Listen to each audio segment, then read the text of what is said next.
Hello and welcome to a Bergkamp Wonderland and Arsenal podcast. I'm Gimli and tonight my guests are, fresh from his exploits in the North Pole, it's Danny the GFP. Hello Danny. Ho ho ho, nice of you to join us for once, you minge. Do you know why I've likened you to Santa? Because he's a jolly fellow. Because you're fat, bearded and old. And you come down people's chimneys. I try to, I get stuck and have to wedge me back up with a broom handle. Is that why you bring the lube with you? Oh, I'm terribly bruised, that's all I can say. We won't go any further. No, best not. Next up, rape and pillage, it's Kris Carpenter. I don't know where that came from. Where'd you go from that, eh? That's nowhere. Evening. Do you know what? We've said that dreaded R word. It's literally no more than a minute and a half into the new season. Wow, the new year. Wow. No comeback. Anything you wanted to add to that? R. I was going to put rum and pillage, but then I thought no, that's not quite offensive enough. Right, next up, chocolate rain. It's Jason Davis. Right. Right, long time. Aye. So where you been? Busy. Doing what? Stuff. Work. Sexing up all them sheep. Work, you know. So you got your charger plugged in, Mr. Davis? No. It just sounds like he wants to kill himself. Get with the programme, dickhead. We're top of the league. Will you hurry the fuck up and get on with this? You're boring Okay. me. Get on, move on. Go on. All right, next up, rose-tinted spectacles is Geoff Arsenal. Yes, can you hear me okay? I can't hear you. It's almost We've got the extras sorted out, haven't we, Geoff? Oh, I'll tell you what, mate, on my life, I've had a nightmare. The listeners don't know, but I've had an absolute nightmare trying to fix this up. I'm a right technophobe, and honestly, thank God we got the next guest that comes on here. He helped us out anyway. It's like trying to teach quantum physics to a retard. Oh, stupid amongst stupid. But Geoff, we love you really, and it's lovely to hear you. Yeah, you've been puppy farming, I hear. Yeah, they're all here. They're very silent, actually. They're quite good. But you might hear the odd yap throughout the podcast, so I do apologise. Oh, as long as they're all healthy, mate, that's the main thing. They all are fit and healthy, and if anybody wants to buy one, there are pictures on Twitter, so just contact me via DM. That's the pitch done. And finally, it's Arsenal Oracle Goonaholic. Hello, Dave. Hello, mate. You must be thinking of someone else. Do you see? You got a nice one. Geoff got mildly insulted. Davies was there was just insult from start to finish. Kris was just another insult, and Danny was fat. I know. I feel left out now, and I also feel sorry that I said we ought to do this on Skype tonight because I forgot that you had all those puppies we could have shown everybody if we did a hangout. I know. Brilliant. You're crackling again, Dave. Yeah, but look on the bright side, right? There is, I believe we're doing a January transfer special, aren't we, Danny? Oh, God, yes. And it's going to be on video. Oh. So if people want to see them, they will be up and walking about by then. I'll probably have no hair left, but it'll be quite good, I would imagine. So, yes. Anyway, we shall endear to carry on. Danny, we'll go over to you first up for all the scores across the board and a loan watch. All right, scores across the board. Arsenal under-21s 3, Blackburn under-21s 2. Rennie Adelaide got 2, and Doniel Malen, the Dutch kid striker we got from Ajax. This is the under-21s, and I think, how old is he, Kris, 17? Yeah, I think he is 17, yeah. 17, and he's ripping up trees, as our Geoff would say. Anyway, Arteta started that game and he played for an hour. We are now joint top with 2 games in hand. They're only second place on goal difference. So looks like, if we play our cards... Super Dan Crowley played the entire game, which is good. And keep an eye on him. I reckon he is going to start getting a few sub-games later on this season. So yeah, we should hopefully get promoted and get back into the top league, because at the moment, playing in the second tier of the under-21 is not doing the club or the players any good at all. Again, last time we played in the top 2, we got relegated. Right, I've summarised the Premier League, the Loan Watch roundup, because they've played a lot of games. So, Jenkinson, West Ham. The West Ham have won 3, played 3, won 2, and drawn the other. Jenkinson started one game, came on as a late sub in the other 2, and scored an own goal. He's been replaced by right back with their centre back. I can't remember. It might be Collins or someone like that. I don't know. Serge Gnabry hasn't played a single bloody game as West Ham West Brom 1-2 and lost 1, so I think he's null and void there. Back into the Championship, Wolves have won all 3, which is a miracle because they've had a poor run, with Ikeme in goal, the Nigerian goalkeeper, and not conceded a single goal while Martinez is still injured. Wolves are 11th in the Championship, so if they're having a great run of 3 games, not letting a single goal, even if Martinez is fit, he's not going to go straight back in his first choice. Ashley Maitland-Niles, Conservative. thank you very much. Ipswich have played 3, won 2 and drawn the other. They are 6th in the Championship. Ashley has started 1, was an unused sub in another and not in the squad for the other one. Right, on to Hull City, who have 2 of our youngsters. They have Chupa Chupa Apcom and Isaac Hayden. Hull have played 3, won 2 and lost 1, a 3rd in the Championship, which is good because they had dropped down a little bit after leading it for quite a while. Chupa Chupa started 1, was an unused sub in another and not in the squad for another game. Hayden came on as a sub in 1 game, unused sub in another game and not in the squad for another. I think they're not really doing much. We've got a question coming up later on in the pod about Akpom there, seeing what he's doing, and he's not having the greatest of time there. He's played a lot of games and only scored about 4 goals, I think. And one who is doing well, Super John Terrell, future Spanish legend. Birmingham City have played 3, won 2 and lost 1, at 8th in the Championship, and he started all 3 games. He does tend to get subbed off after about 60, 70, 80 minutes, something like that. Wellington Silva, he's back in the back from injury for Bolton Wanderers. Bolton have won 1 and lost 2, and a rock bottom 24th in the Championship. Silva came on as a sub twice, did nothing, and was an unused sub in the other game. But Bolton are so rubbish at the moment, they could have Pele playing for them, then they do nothing. Off to Stephen O'Connor, the Irish legend, playing in League 2, York City, bottom of the division. They've had 1 game postponed, they drew 1 and lost the other, and Stephen started one of those games and came off after an hour, so I think maybe he had an injury. And I think, going by whoscored.com, he played at right back. Don't hold me to that. Over in Italy, Serie A has had a 17-day break and only played 1 game, which was this weekend. Roma went away to Chievo and drew 3-3, and they were 2-1 up at one point, or 2-0, one of the two, I can't remember. Anyway, Yaya Sano goals is still at Ajax. Ajax are 3 points clear at the top. I forgot to say that Roma and where are they, Chris, in the league? Are they 3rd? I believe Something so. like Let me check that. I know Inter are running away with it, which makes me and John very happy, and Chris happy people. Just interrupt when you find out. They're currently 5th. Oh, bloody hell, then. Yeah, that's why there's rumours that they want to send Chesney back because he's not doing too great. And didn't you say that they've been thinking of playing the other goalkeeper? They've got De Sanctis and they've got... Who played in the Cup when they got knocked out in the Italian Cup. They've got the Romanian chap. I heard I heard that they wanted to extend it. I heard that they wanted Chesney for a bit longer. Nothing. They want a different goalkeeper, which means they would get rid of Chesney if they got a different goalkeeper. But No, when you've got Chesney in goal, who doesn't? Yeah. They want the lad from PSG, Sirigu, who's Italian. Yes. Okay, so Ajax are 3 points clear at the top of the Eredivisie, and they've not played a game since the 20th of December. But Eva, oh, good God. Eva has sent me pictures saying the only reason I'm taking any notice of him is because you report on the pod about him. So she put up 2 pictures of him training with a club still, so that's a miracle. And over to Scotland, it's minus 50 up there at the moment. Gideon Zelalem. Rangers have won both their games. They're scoring loads of goals. They're 3 points clear at the top of what do they call it? Is it the Championship? I think it is, yeah. Which is their 2nd tier. But they are 3 points clear, but they've got a goal difference of plus 42, and the team in 2nd place have a goal difference of plus 21. That's how much they're stomping through games. And Zelalem in their last 2 games has had 1 game as a sub where he came on, and the other one as an unused sub. But I think he might have had a bit of a knock, which is why he hasn't been playing that much.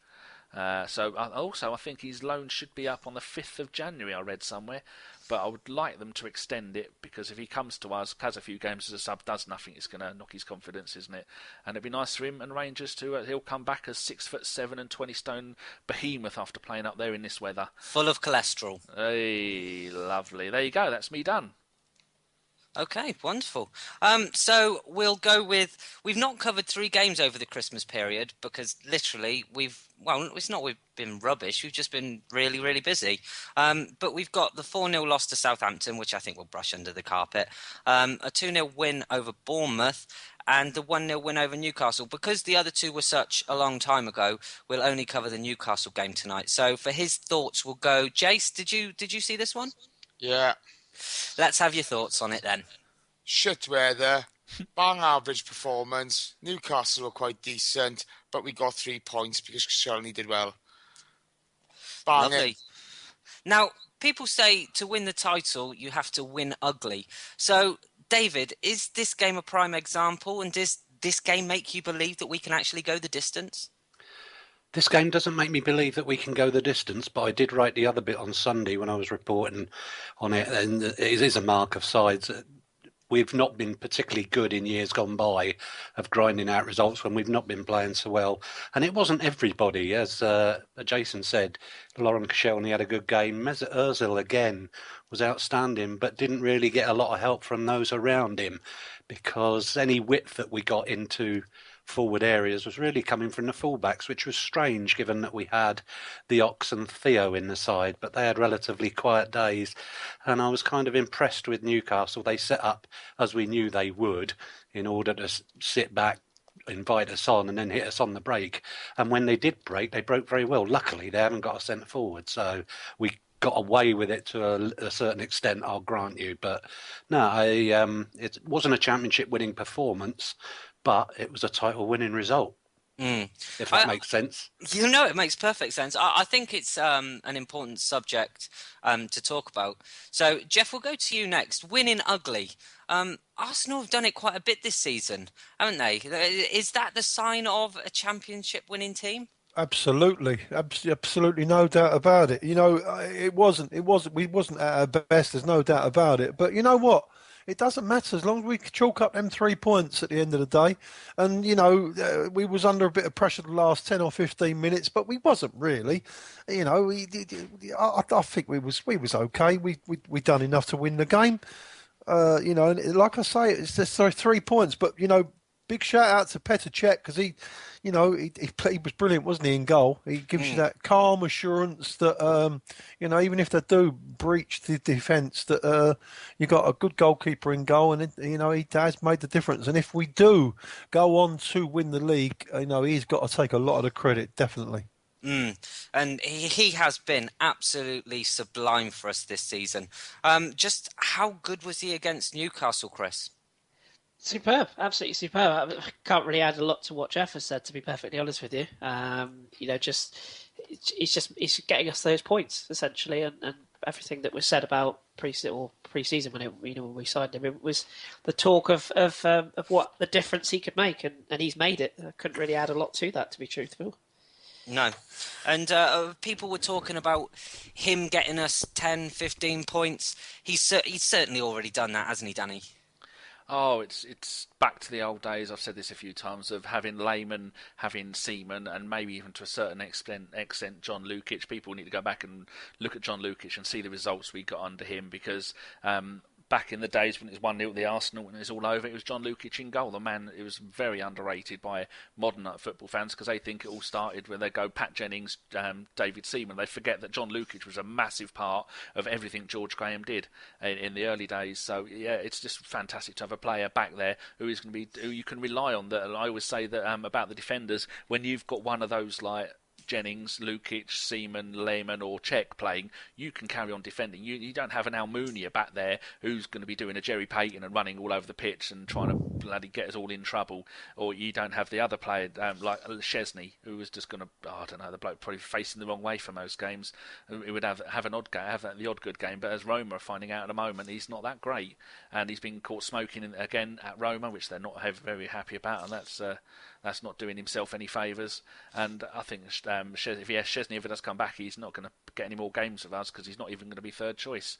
But at least we'll get a few quid from him if we flog him. But it's just so good having a goalkeeper at the back that we never ever have to worry. A few times this season, like the West Ham game, Cech had a few blunders. But when the previous season, he only played 6 Premier League games. You get any goalkeeper, the best goalkeepers in the world, and you don't let them play for most of a season. When they do come back to start again as number one, none of them are going to be fantastic straight away. He's had a few things, but some of the goals that he's let in that you've gone, oh, for God's sake, have been deflections off of other players, have been like the one against Southampton that we're not talking about, that ball where it stopped in mid-air, changed direction like an Exocet missile and went in another direction. No goalkeeper in the world would have saved that. So, but it's just really good that he's still playing on, and he's still full of confidence, and he's filling the whole team full of confidence. And all you need is 3 or 4 of your best players to play regularly 8, 9 out of 10 games, and then like the Newcastle and the Bournemouth game, that's all you need because, like you were saying, we win ugly. Doesn't matter what we do as long as we win. Kept clean sheets in both the games, and over the Christmas periods, other teams have dropped points. I know we did against Southampton, but that is just, I would say that is the one freak result of the season because they're rubbish. Talking about clean sheets, since we last podded, Petr Cech is now a record breaker. Yes. David, it's an amazing achievement, isn't it? And doesn't it make it all the more sweeter that he's actually done it in Arsenal colours? It's rather upset some of our friends in West London, hasn't it? Yeah.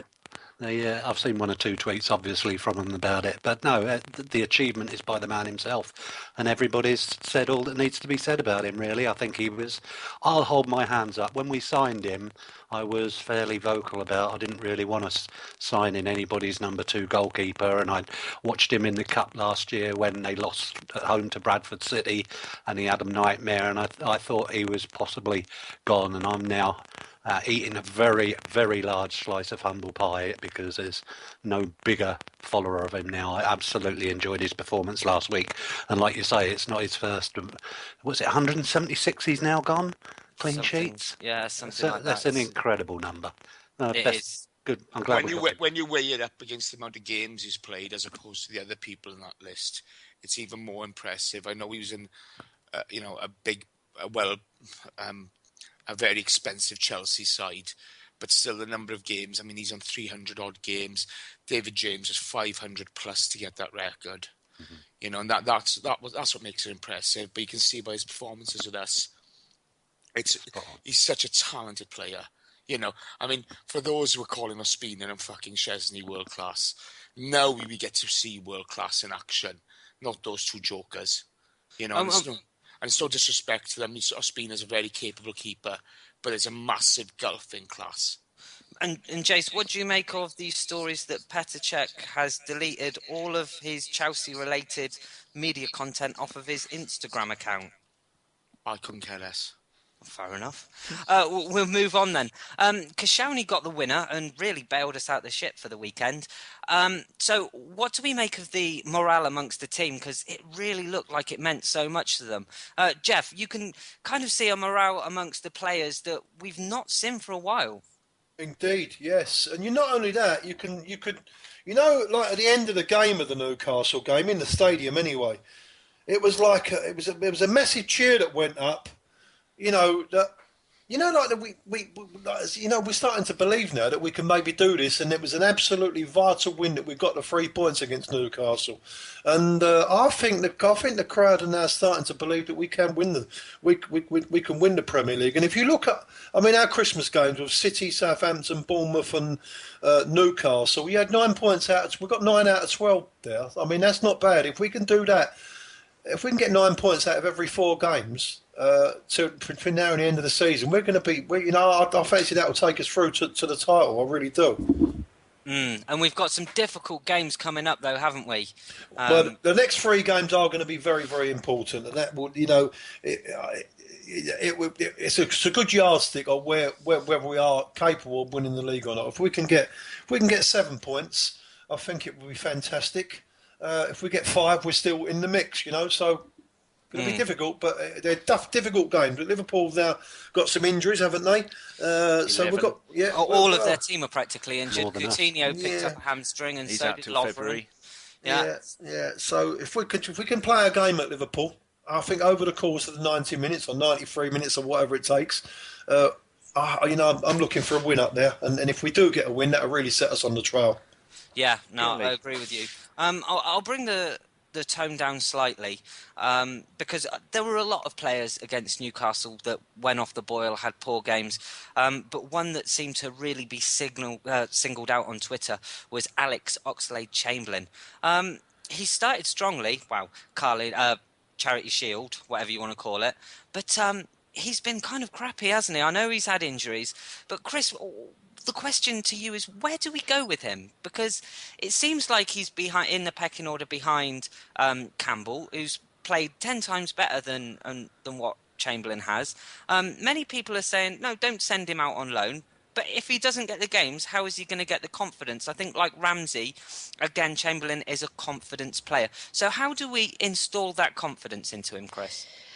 It's hard for us to install it into him. I think it has to come from him.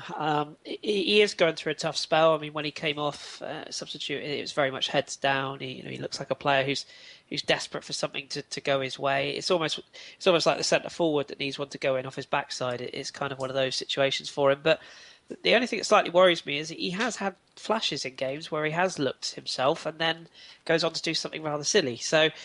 I wouldn't take too much from the Twitter people. I mean, you know what our fan base is like for social media and slaughtering players. I mean, that we've been through this before with Ramsey and probably one of our best players now in Nacho Monreal. So I don't think that will affect him at all. But he seems a good character. He seems upbeat. I think it's that the game time is going to be the issue.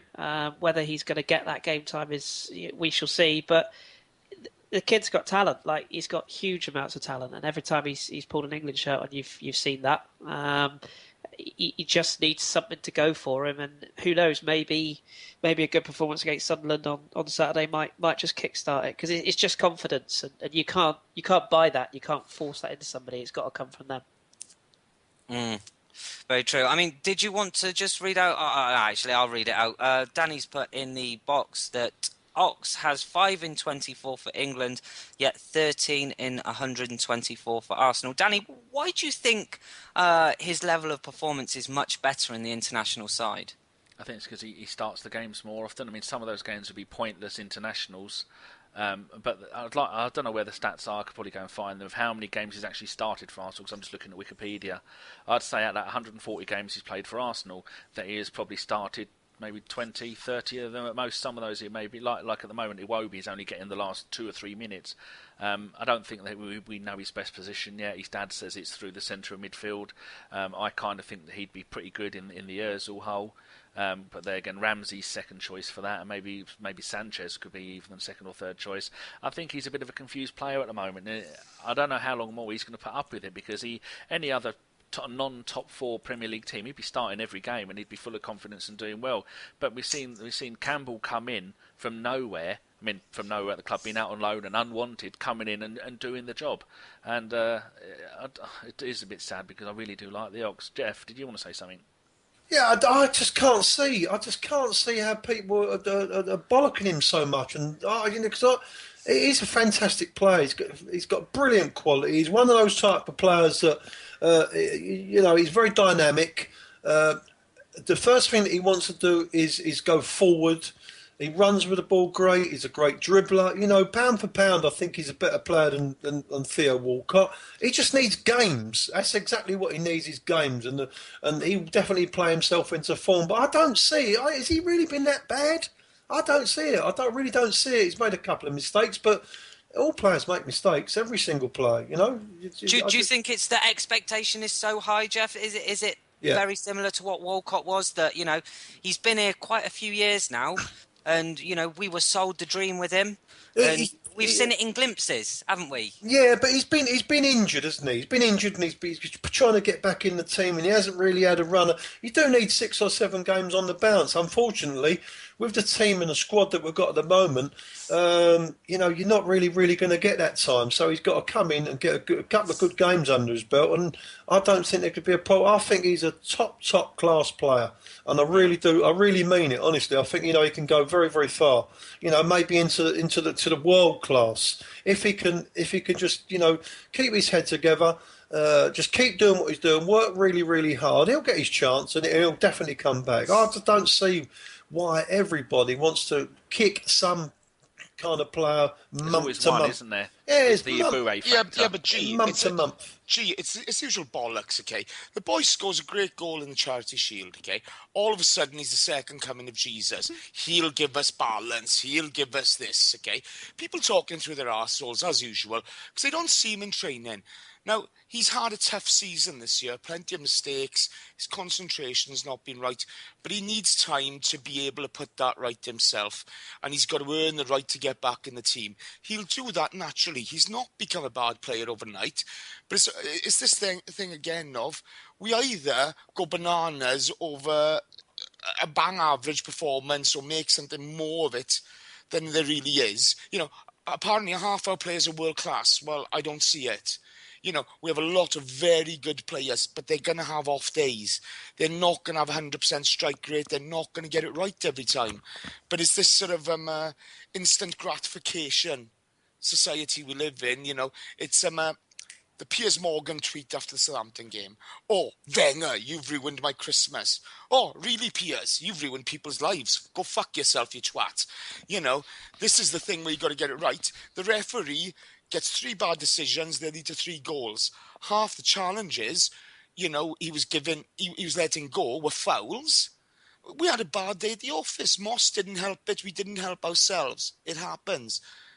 But the Ox is just a victim of more of this bullshit. It's this Piers Morgan sensationalism, look at me, I'm a cunt attitude. And, and we just got to switch off for it because it's utter bullshit. I don't think there's been a player yet that's escaped the wrath of all the, everyone's had it, haven't they, right away through the season, everyone's... Even Sanchez had it at the start of the season when he went like 3 or 4 games without scoring. Oh, he's shit, he was a one-season wonder.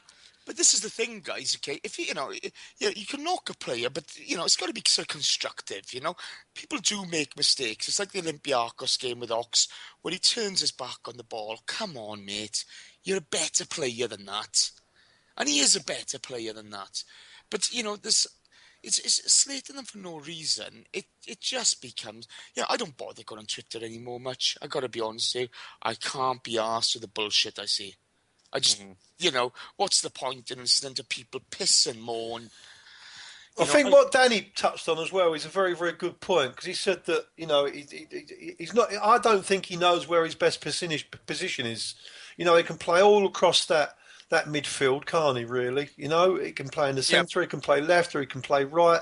He's really got to try and get to... I know he's a team player, and Wenger, he'll pick him for whatever position, and he'll go out there and try and do a job. But he really, if he could just try and concentrate on holding down a position and then getting a run of games. But you got to, if you're Alex Oxlade-Chamberlain, you're looking at that team, okay, where's the easiest place for you to get into that team?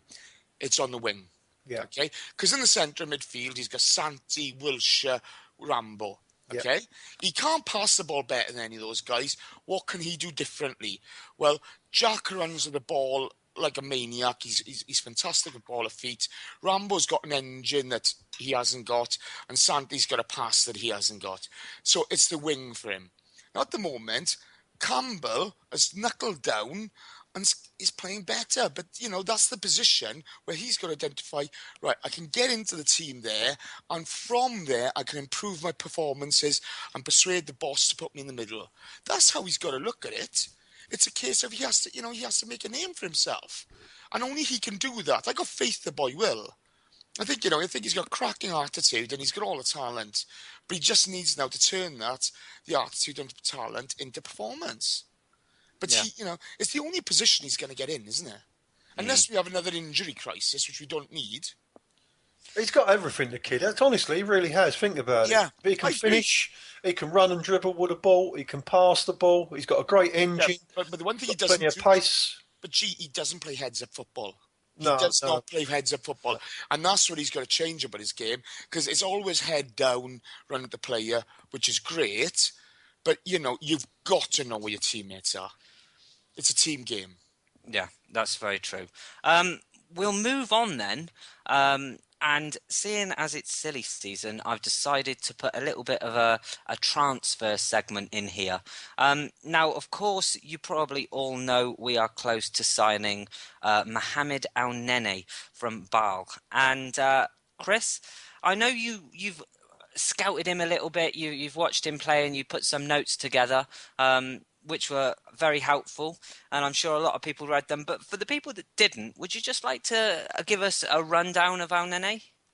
Yeah, sure. By all means, I'll try and keep it brief. Famous last words. I picked out 6 games, just completely at random, just to sort of see what kind of player he was, because by my own admission, I hadn't seen a lot of him. What I've kind of picked up on was that he's quite strong on his feet in a tackle. He's not sort of a player that goes to ground easily. Obviously sits in that sort of central defensive midfield position, but he's far from a defensive midfielder. So people that think he's another Coquelin, I don't think that's what we're going to see, unless of course Arsene changes him round. He's 5'11", which is only an inch taller than Francis Coquelin, so it's sort of similar height.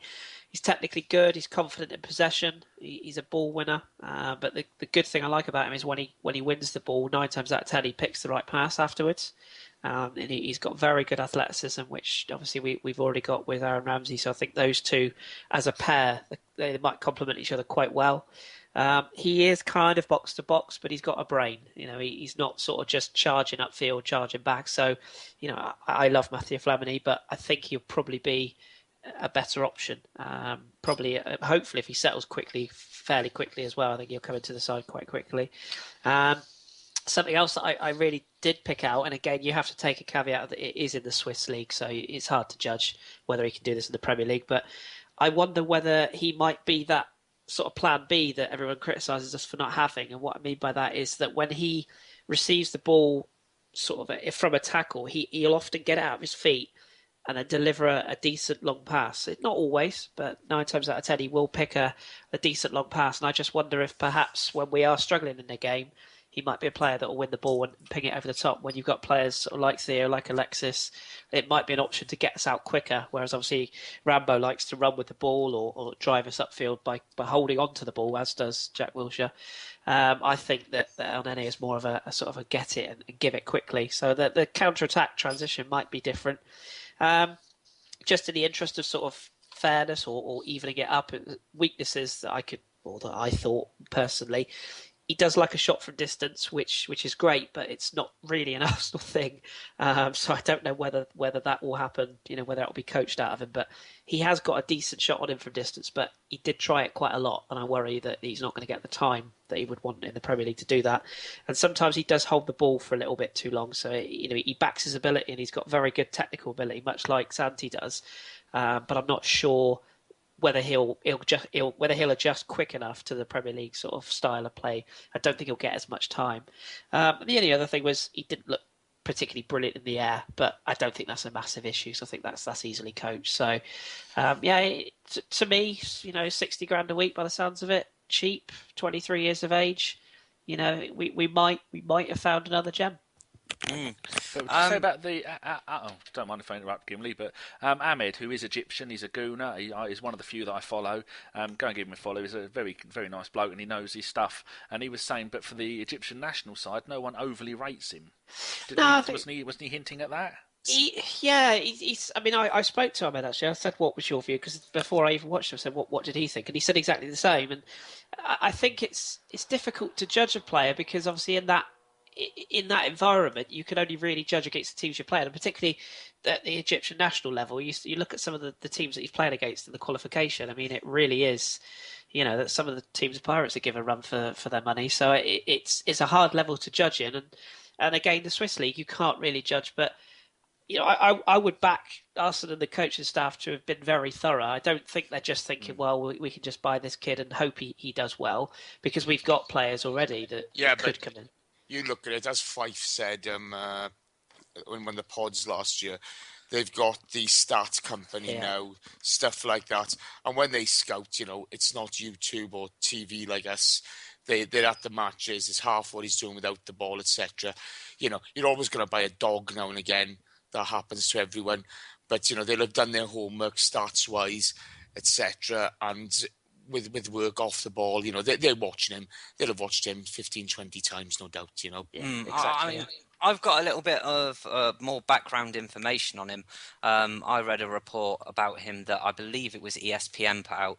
And he was brought to Bale with Mohamed Salah. You might remember him from his Chelsea game. I believe he's currently at Roma. And he was tipped as a prospect then.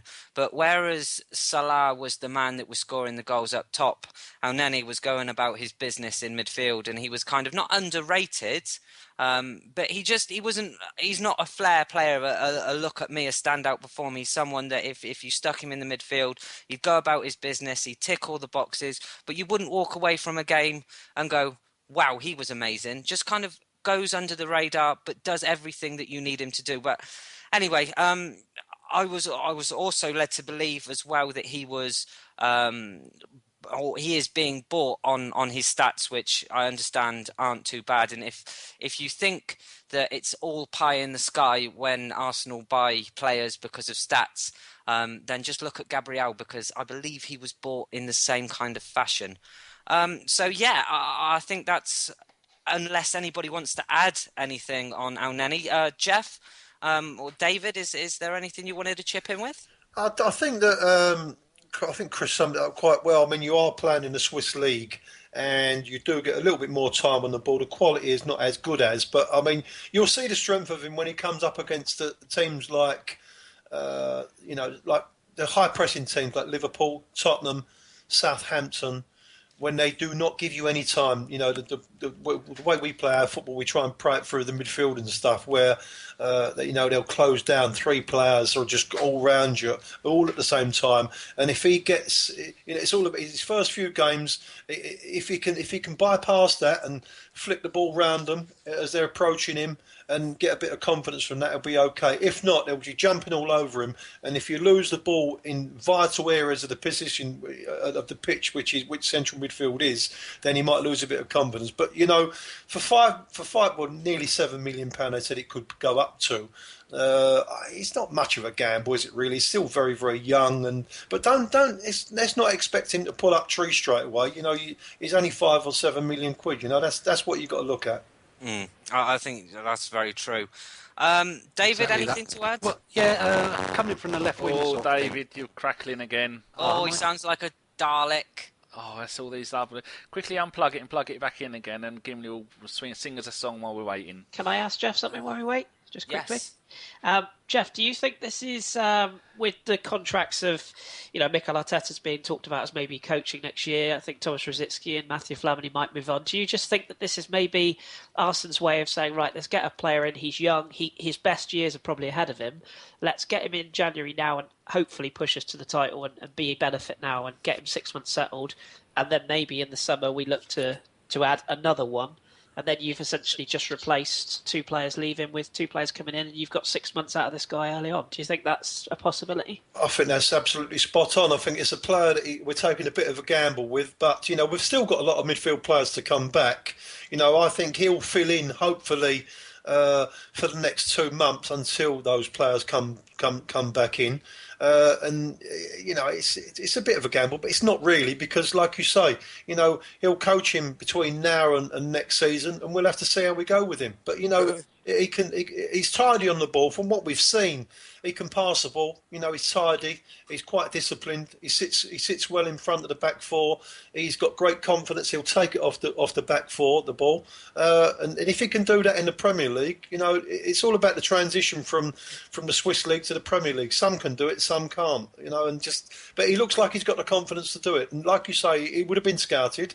So, we just got to have our fingers crossed. But you're right, in the main, I do think that if a top-class central midfield player comes to the fore, then I think he'll go in and try and buy him. And we'll still have Elneny as a backup, or, and Elneny coming to a big club like Arsenal as well. I don't suppose he'll mind, doing his apprenticeship again, so to speak, for the first 6-8 months of his playing career at Arsenal. We don't mind sitting in there and just watching what goes on, seeing how we play the game. Whereas if someone we bought for big money comes in, they'll want to go straight in and play, and they'll be unhappy if they didn't play. If you get what I mean. Let's be fair, boys. If Rosicky and Arteta at the club next season, we got no hope. They're 33 and 34 already. That's a bad decision last season. You don't need it again next season. No. You try David again? Yep. David, your thoughts on Elneny? Perfectly agree with what Geoff's saying. Is that okay? Perfect. Yeah. Right. Okie dokie. Yeah, the point about settling in, don't expect him to come in and be a starter from square one. The only other comment I'd have, which is slightly out of left wing, but prompted by something Kris said, in as much as he thought he might not be that strong in the air. And one of the qualities that we've missed since we've lost Bakary Sagna, funnily enough, is that we haven't got an out ball for the goalkeeper when he's not able to roll it out to one of his defenders. And everything he, in the old days, used to go towards Bakary Sagna when he was here because he was excellent in the air. And we've bemoaned the kind of loss of players of the stature of Vieira and Petit in midfield. And it doesn't sound as though he's one of those either. But that's only a comment, a side view, if you like, view from the sideline. I think the way to look at it is, he might not be world class at the moment. From what I make out, he's still very, very raw. He's going to be at Arsenal with the coaches. We wouldn't be signing him unless Arsene Wenger thought that there was something there. So let's just be happy that there is someone coming in. There's a little bit of cover, and we'll see how he does. We'll move on then. And I think the main transfer talk this week, I can't remember which publication posted it. Was the talk of Aubameyang possibly coming to Arsenal. I know he missed training. I don't know how much speculation there is in that. But I think the who was it, Kate, that's just reported? Kiki Marin has come out and said that Arsenal have made a 40 million bid for him. So what's everybody's thoughts on Aubameyang? Kris, is he available and will he come? I'm going to hang my head here and hope that I hope I'm wrong, to be honest, but in my humble opinion, there is more chance of Danny starting up front for Arsenal for the rest of the season than Dortmund letting him go. It's just utter madness. I know people are getting excited. We've been here before with a certain Real Madrid striker who has a penchant for video cameras. Or indeed equipment based from him. But I can't see it. He's Dortmund's... It's the Daily Mail, Gimli. It said £60 million. Oh, it's Daily Mail. Million. Well, it's definitely on there. Get your money. And the Metro. And the Metro. I wonder if Goal.com have got an exclusive. I may be completely wrong, and if I am, brilliant, because the kid is absolutely fantastic. He's taken his career to a new level. That should be said. From the training of Thomas Tuchel at Dortmund, he's gone to a new level. He's playing as a centre forward. He's probably Europe's best striker right now on current form, and he would be the closest you'd get to an Henry at his pomp. He's not that type of. He's not as good as Henry, obviously, but he's that type of player. But it's just madness. Why would Dortmund sell? Their only real centre forward, because they don't have anybody else who could slot in. That the money being talked about is nowhere near his market value. And if he was available, I don't think Arsenal would be the only side in for him. I can't see it. If it happens, fantastic, but I just can't see it. No. Any more thoughts on this then? Because before the window, everyone was talking about needing a world-class striker. I think Giroud has been superb for us so far this season. There's no D in Giroud. But there is a part of me that thinks, do you know what? Mesut Ozil behind a world-class striker and all the opportunities we miss, surely we'd piss the league with a world-class striker, wouldn't we, David? Coming in halfway through the season again, no matter who you got, they've got to settle in. So I do take your general point. Yes, it would be great to think that we did convert more of those opportunities, because he seems to produce.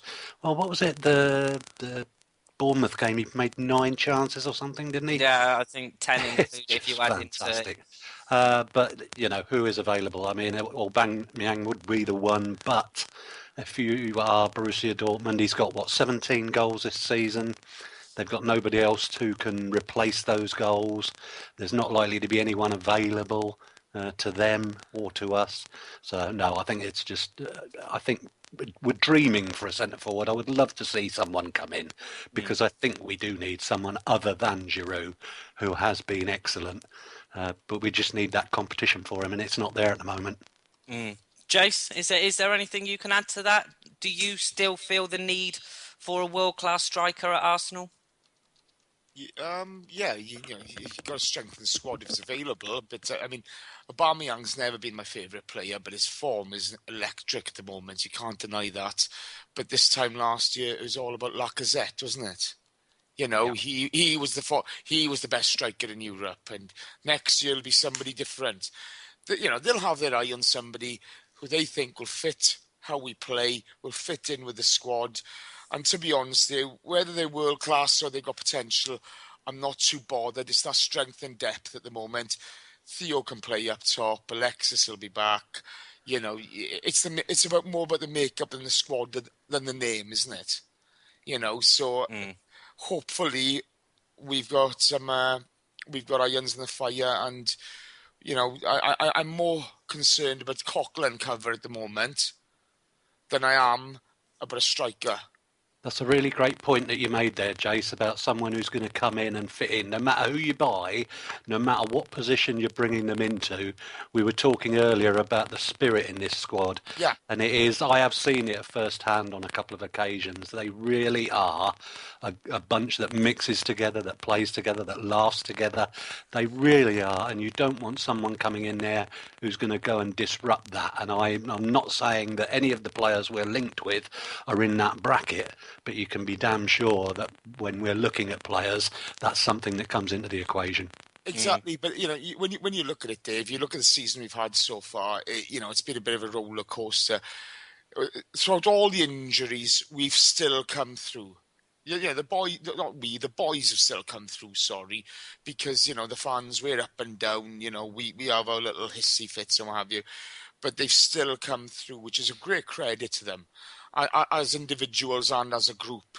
But you know, when you look at where we need to cover, more importantly, I just think it's that defensive side of the midfield. If we can get a good striker for a good price, who will fit in, who will embrace this team, not want to be, you know, the great thing about Sanchez and Ozil, they've embraced being part of the team. It's not like Ronaldo at Real Madrid wanted to be big time Charlie. They've embraced being part of this group of players and of what they're trying to achieve. And again, that's a great credit to those boys as well, because that's why the team's doing so well. That's why we've had Sanchez out, we've coped. We've had Theo out, we've coped. Wilshere and so forth. You know, we have coped. Okay, we've taken a few bloody noses. We've lost a couple of battles.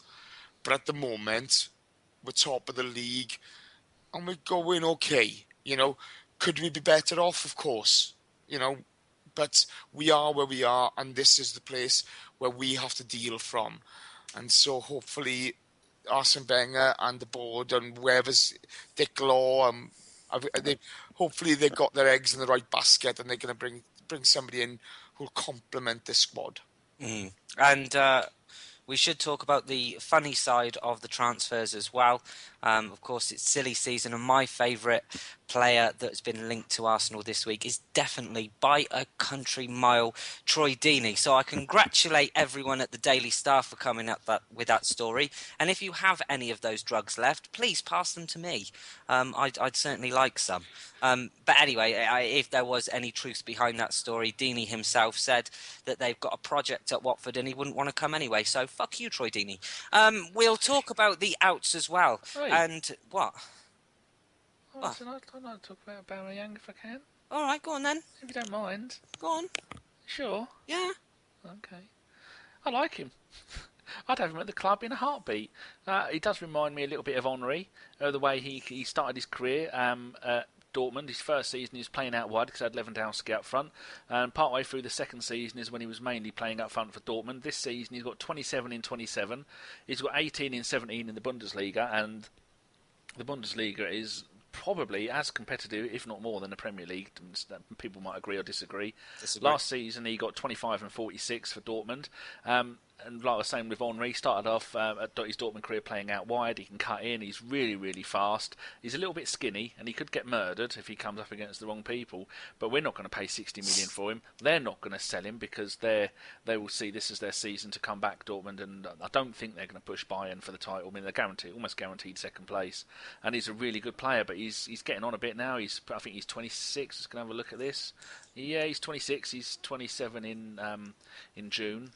He's a fantastic player, but I know Wenger doesn't really like the African players because they keep buggering off to play in the African Cup of Nations. He's a Gabon international, 19 goals in 45 games. He did actually play for France, I think. Yeah, played for France under 21s. Yeah, I thought he did. He only played one game, so it doesn't mean he's going to have to stay there. But he's a player I really like. I really rate him. He was one of my favourite players on FIFA until they took the pace out.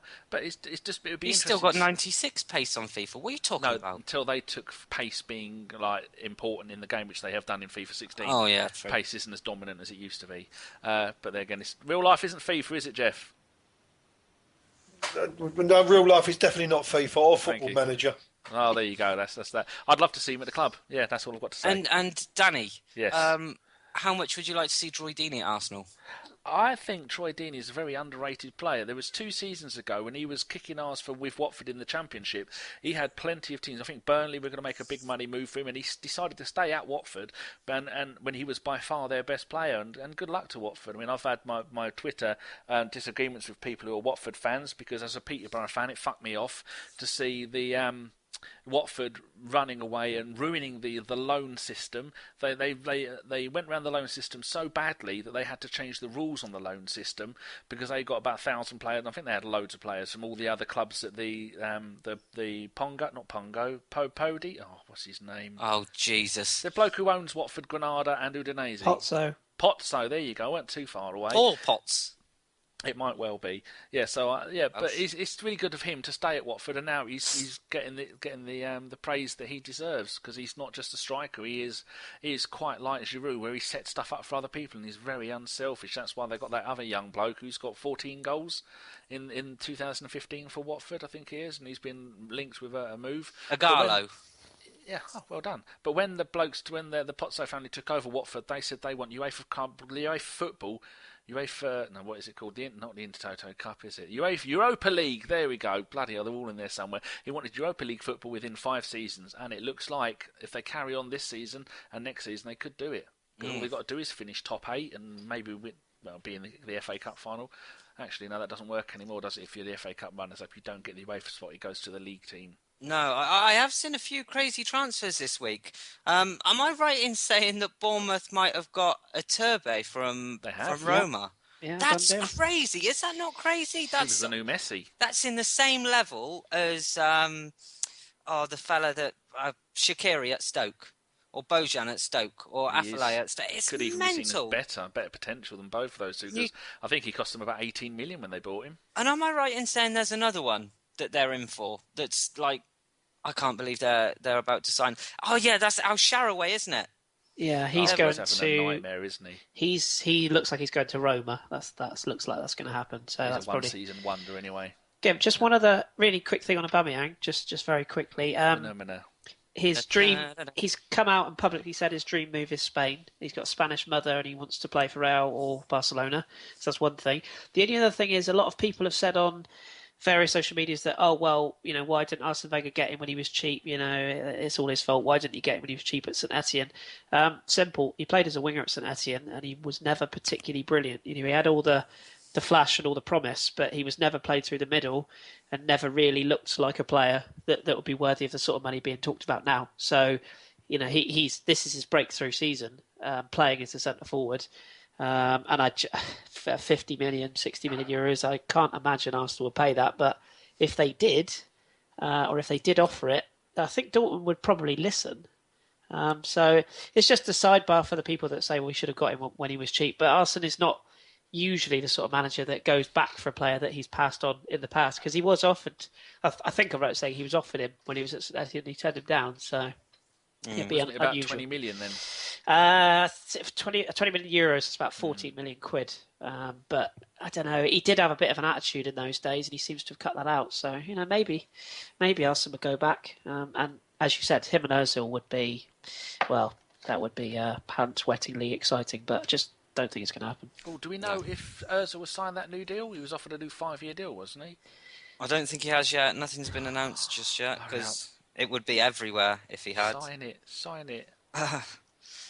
Yeah, right. So that's pretty much the transfer watch, apart from the outs, which is Debussy to Roma, apparently. That's never ending, is it? Or Villa. It's going to ruin his career and go to West relegated Brom. Villa. Yeah. So if that happens, then we'll cover it on next week's show, of course. But until the end of the transfer window, we will be doing weekly updates on the players that we've been linked with. So tune in for that. And if you have anyone that you want us to talk about that you think that Arsenal should sign, we can include that in there as well.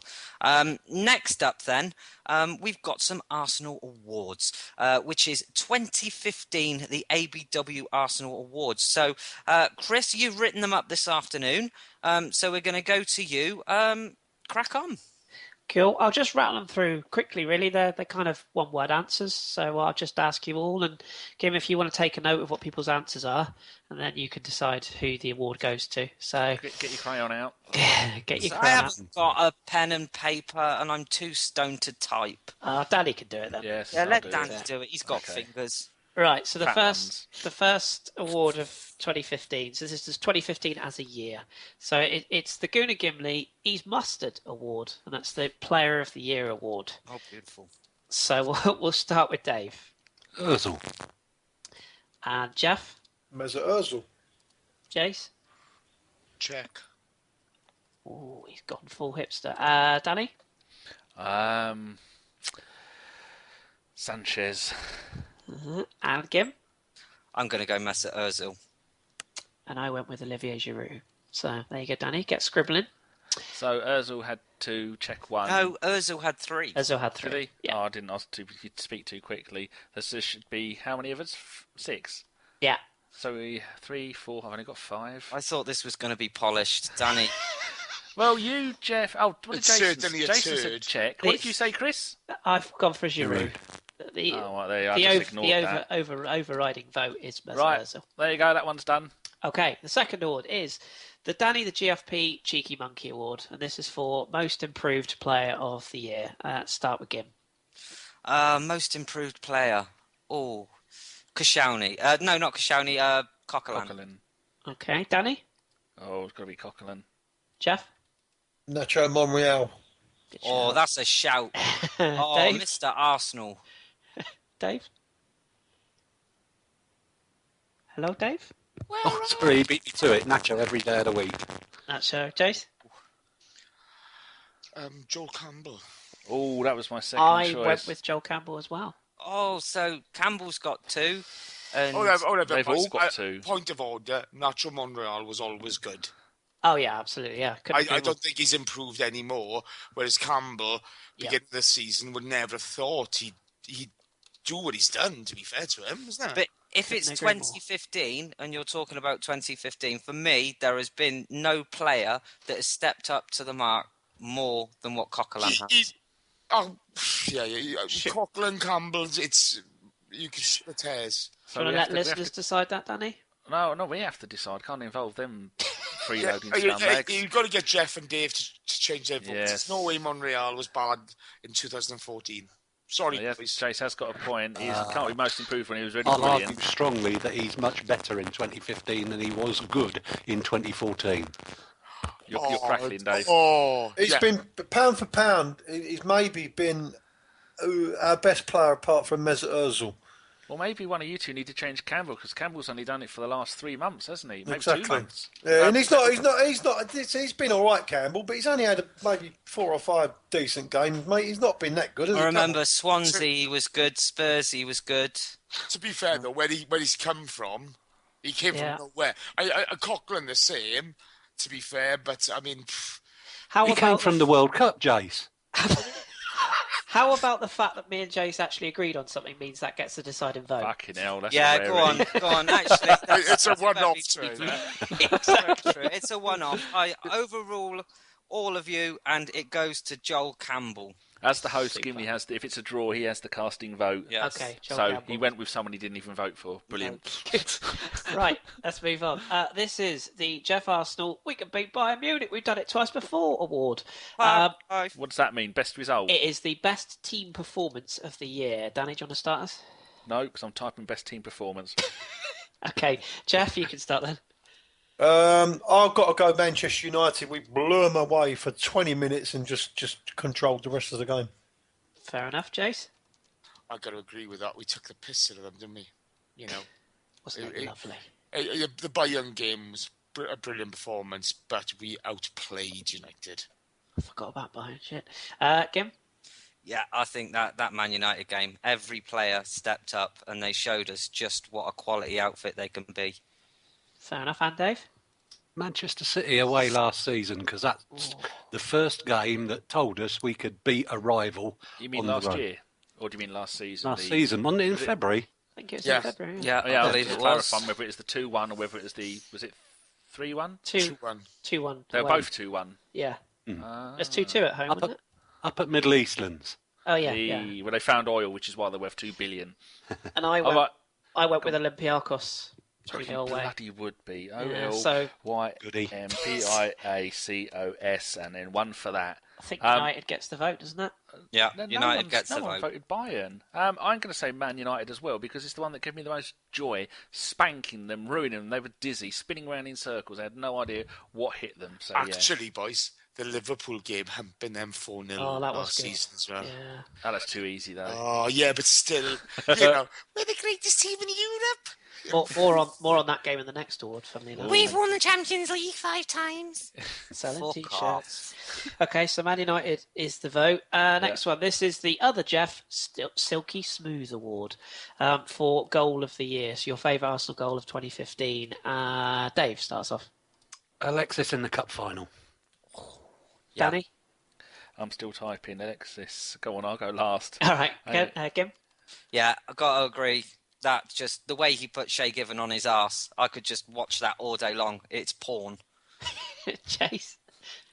When we played Galatasaray, the Rambo goal, was that... forgot Was about that 2015? I'm not sure. I think it was. I think look it it up. was. It was the last game. Wasn't it the last game of the Champions League? So that would have been the end of 2014, about that March would have last year. It was, yeah, December the 9th. Oh, right. Okay, so it can't be that. Come back to me. Okay. My Geoff? one is going... Oh, sorry. Go on, Danny. Oh, I'm going to go, because he got a little bit of grief earlier, I'm going to go the Oxford Monaco. Okay. When we come on and scored that goal and we got hammered 3-1 at home. It's a stunning technique. Techers, as I think they used to say today. Fair enough. Geoff? Definitely Sanchez in the FA Cup final. Unbelievable. Yeah, that's the deserved winner. You're all wrong. Go on, Chase. You're all wrong. But it's going to be Ramsey. Nacho Monreal, Old Trafford. FA Cup, Old Trafford. He finished like a world-class striker. And just to make it really complicated, I went for a different one as well. I went for the Alexis goal against Liverpool in that 4-1, where it just sat up and he twatted it over the top of Mignolet from 20-odd yards. So I think we have a clear winner, don't we? Alexis. I think it is. Well, what Alexis. about Nacho Alexis' Monreal. goal against Southampton in the Cup? Equally good. The free kick. Yeah, the free kick was superb. So we're going to go with the FA Cup final goal then. aren't Yeah, just because of what it was. Awesome. we? Okay, cool. Next award. This is the David Moyes, the jury's still out on him award. It's the player who hasn't lived up to potential. I think I know where this is going. Jace, do you want to start us off?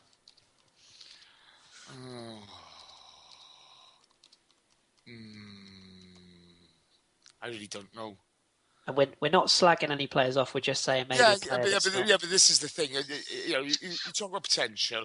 Santi Cazorla's got a great game apart from in front of goal. Right? You know, he can't change his height. He can't change his stride. He is what he is. Aaron Ramsey is up, down, problems with hamstrings. Jack Wilshere, unfortunately, because he's just injured so much. I can see your point. Yeah, I think that's the only one, and it's just a shame. fair enough. Geoff? I don't know, mate. Potential. Let's look across the players. Do you want me to come in while you're thinking, Geoff? Go on, mate. You carry on. Kieran Gibbs. Oof, good shout. Oh, yeah. Good shout. Gim, do you want to answer what Geoff thinks? I guess it's harsh, but Ox, and for the reasons that I've already said and that's already been touched on, I just think that, you know, it's a testament to him that he is a quality player. We've just not seen what he's capable of enough, and I really, really wish we would, because I love him.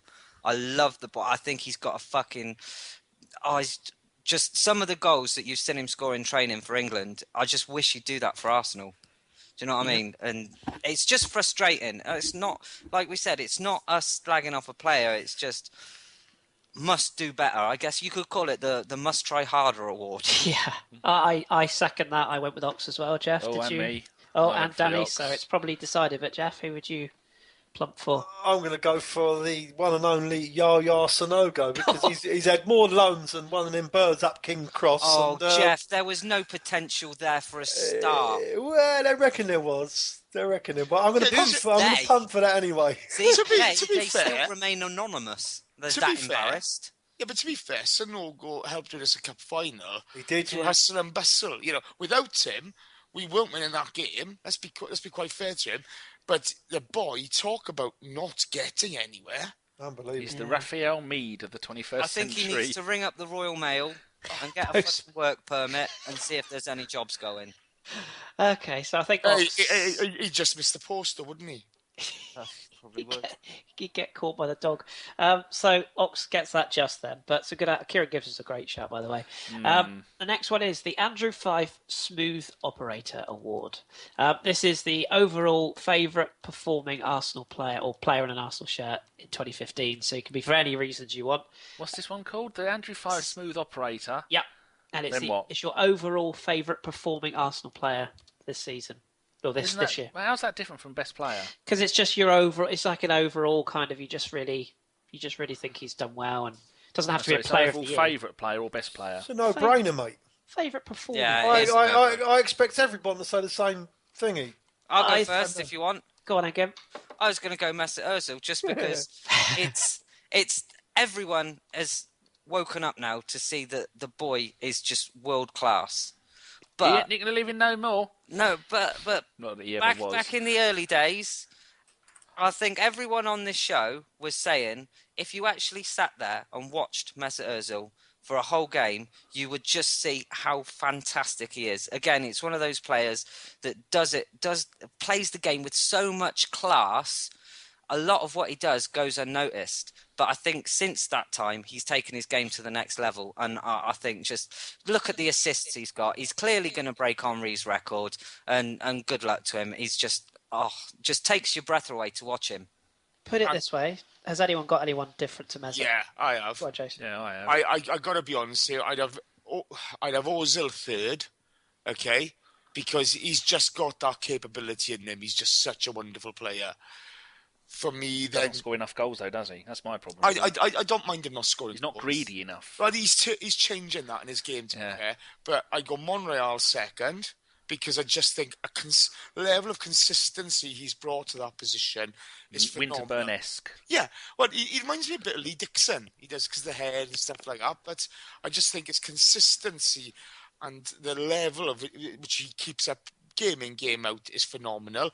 But for me, Coquelin all day long, because here's a guy who come 2014 was nowhere. He's in Charlton. He's not going anywhere. His Arsenal career's over. He's had one chance and he's grabbed it with both hands, and he's been the player who's allowed this team to play. He's really, he's taken that chance with both hands and he's throttled the life out of it, and all credit to the guy. Fair enough. Danny, did you have anyone different? Or Yes, I do. I have Sanchez. How could anybody not say Sanchez after the way that he carried us through the entire of 2014-15? The way he virtually single-handedly won us the FA Cup, and he is the most entertaining player we've got to watch by a mile. Well, I guess Mesut takes it just in the weight of votes, but I think you've all made a good case for other players as well. So if I've got one for Sanchez, two for Ozil, one for Koch. Which have I missed? I went Mesut. Jeff went Mesut. Dave? I went Mesut. I didn't go anywhere. Where did you go, Dave? In the spirit of the award, rather than the obvious candidate, I think I would go Coquelin too. Great minds, David. Great minds. Fair enough. Well, Ozil wins that one with 3 scores. Well argued, though, I think it's fair to say. Yeah. Right, the next one is the Goonaholic Gentleman of the Moment Award. And this is kind of on a similar vein, but your most underrated player of the year. Dave, you can start with that one. Most underrated player of the year. Well, this then surely must be Coquelin, because nobody expected him to have the impact he had when he came back in January. Fair enough. Jace? Per Mertesacker. He Good gets shout. slagged down week in, week out. He's got no pace. He's a donkey. But when Per plays well, this team does well. And he's the ever-present over the last couple of years. He's the guy who's there. He takes the stick. He gets a load of grief, unwarranted. Like I say, it's just like Santi. He can't change his build. He can't get any quicker. He is what he is. But him and Koscielny, you know, you watch his reading of the game at times, and he's magnificent. I got a big soft spot for him, and a special mention for Matthew Flamini. 2 goals against Tottenham. Go screw yourselves, spuds. Geoff? Olivier Giroud. He keeps on proving people wrong. Good shout. You know, he's improved his game. He's got more aggression about him now.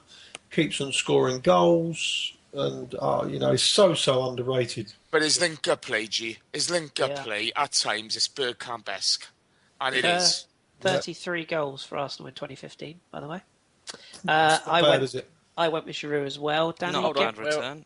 Yeah, I'll go Giroud. I was just replying to a wonderful message from our mate Steve on Lord Hillwood on Twitter. Oh. Splendid. So we've got Cock as 1, Per as 1, Giroud is 1. No, Giroud's 3 now. Is he? Yeah, me, Gimli and Geoff. Oh, well, I don't seem nobody seems to care, but I'm going to go.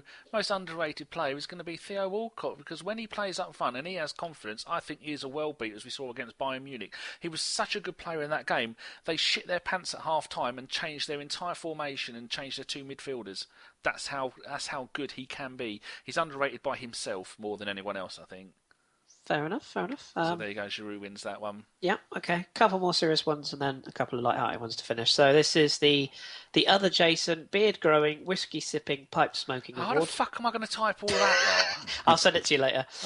This God. is the player you've enjoyed sitting back and watching in 2015. So just purely from an aesthetic point of view, the player you enjoy watching most. It could be live. Just move on, because that's Ozil. Well, not necessarily. Let me guess, you're going to pick Cech or someone. Someone other than that. Well, but bear in mind, some of us go to games and some of us don't, so there's a different perspective. So we'll start with Geoff. Mesut Ozil, mate. Fair enough. Dave? Exactly the same. If I'm paying money to watch that man every week, and worth every penny. Cool. Jace? Purely selfish. Aaron Ramsey, just the effort, the lack of he's always available. He's so brave with the ball. He's up and down. He's brave enough to try things. He never hides. And he's Welsh. Fair shout. Gim? Well, I'm going to be a little bit controversial here, and I'm going to go for Jack Wilshere.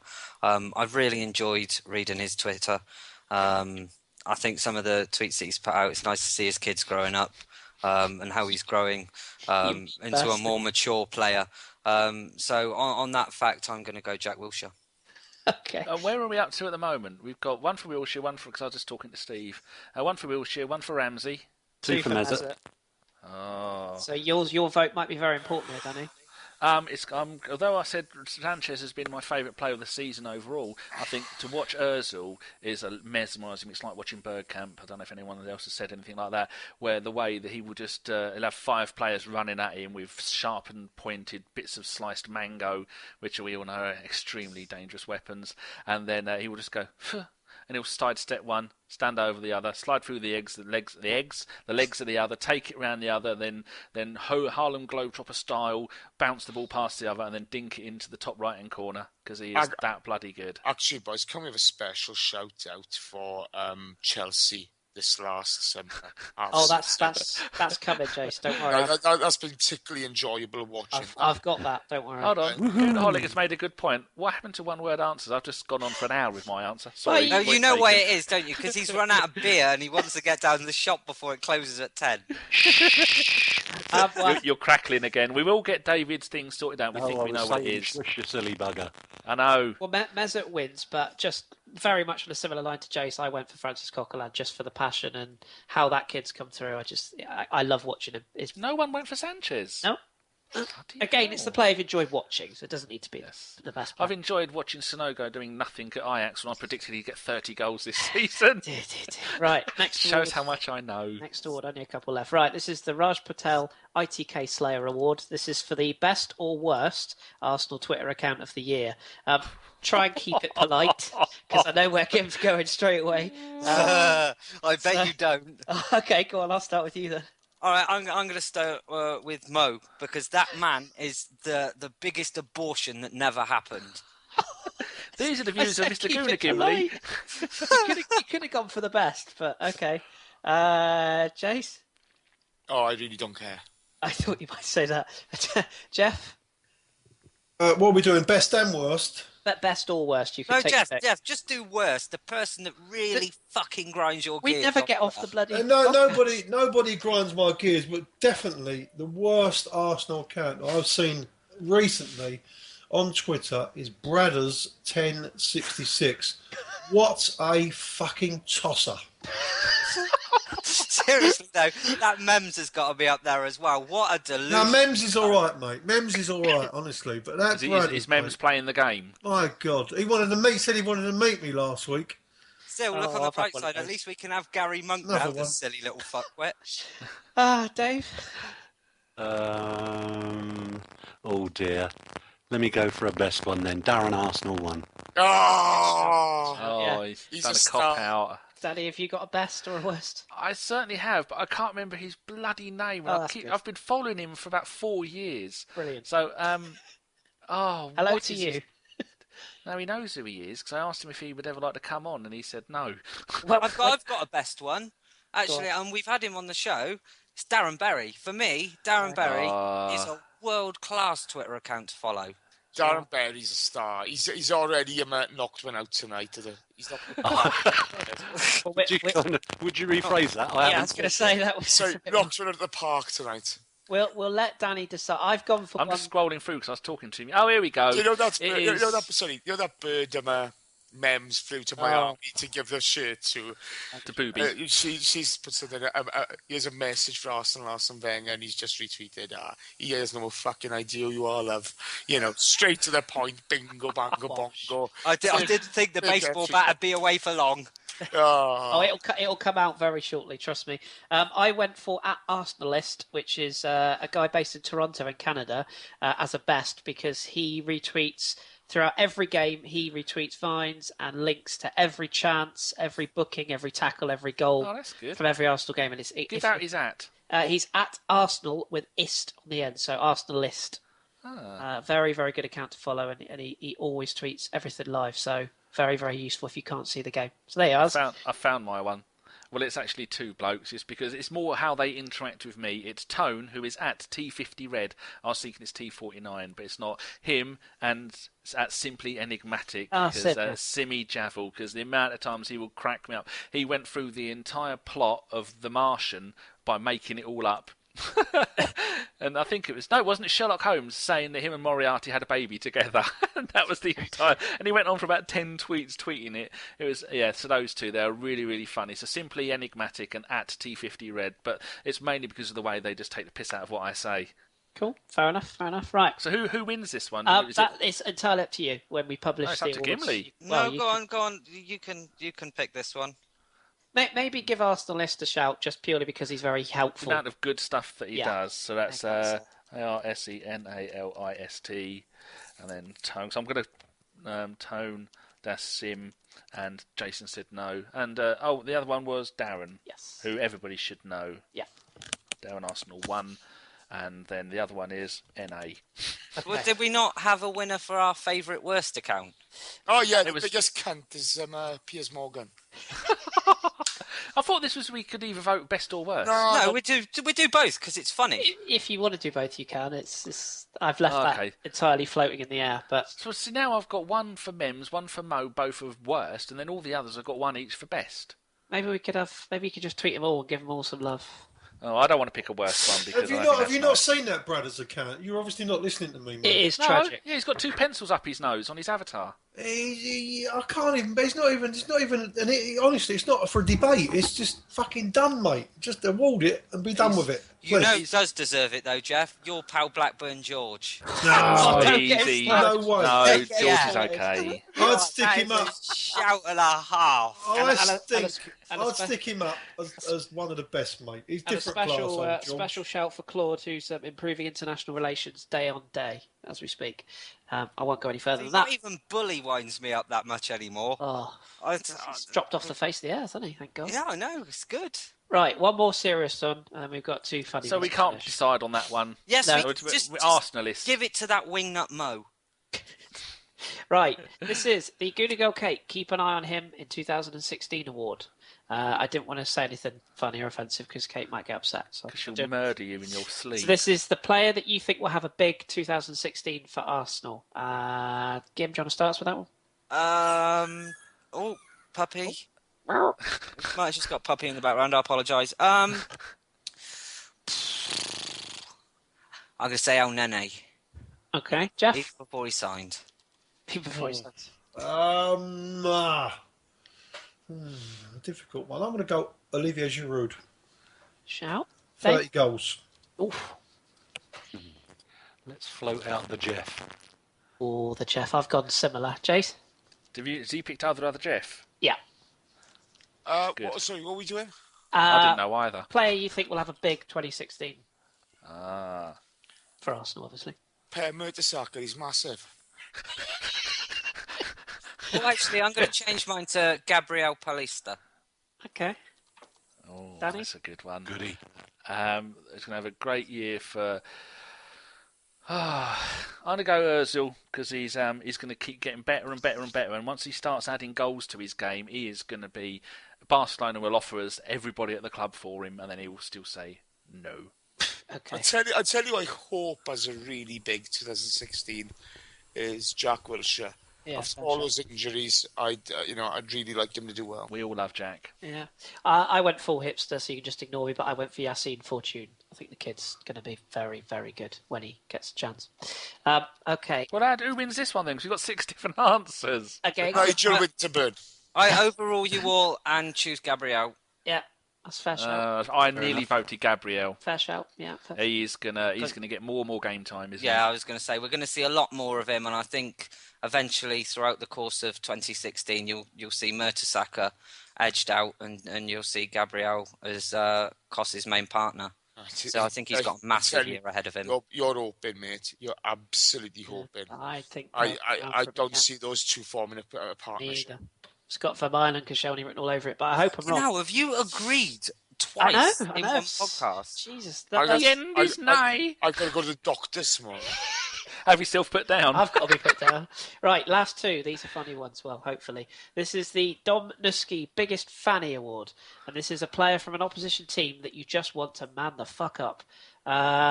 Start with Gim again. Does that have to be a player? Although I suppose Mourinho's not managing anymore, is he? Because there's time to mention managers in a second, but... Okay. Man the fuck up. Do you know, who's that? I fucking hate that cunt at West Brom. What's his name? Berahino. No. Although, yeah, James McLean, yeah. Yeah, James McLean. He's one of the one who turned his back on the national anthem. Yeah, you just... Well, it's like, understandable why he did it. I can understand why you're doing it, but... You kind of play in England, so fucking respect the wishes. Do you know what? It's like Ozil and Mertesacker wore poppies on their shirts. Do you know what I mean? Yeah. Yeah, but the poppies about everybody who's passed away, isn't it? I mean, the thing with McLean is you don't take somebody's money and then spit on the national anthem, so to speak. No. Yeah, that's as well, that's the bit I find distasteful. If he doesn't like it, fair enough. He doesn't have to like it. I don't expect him. You know, he comes from a troubled area. That's his issue. But, you know, those people who pay his wages are English. Yeah. So, you know, I just don't get the side of it where he kind of spits on what it is to be English, British, whatever. But he's happy to take the money. That's a bit of a problem with. Who's yours, Jace? I don't care. Don't care. I don't care. Geoff, have you got anybody? Has it got to be a player? You can pick whoever you like, really. It's got to be. So I couldn't pick a manager, but no, Geoff. You can. It's just that the final award might give you an opportunity to go down that. It's got to be the special one.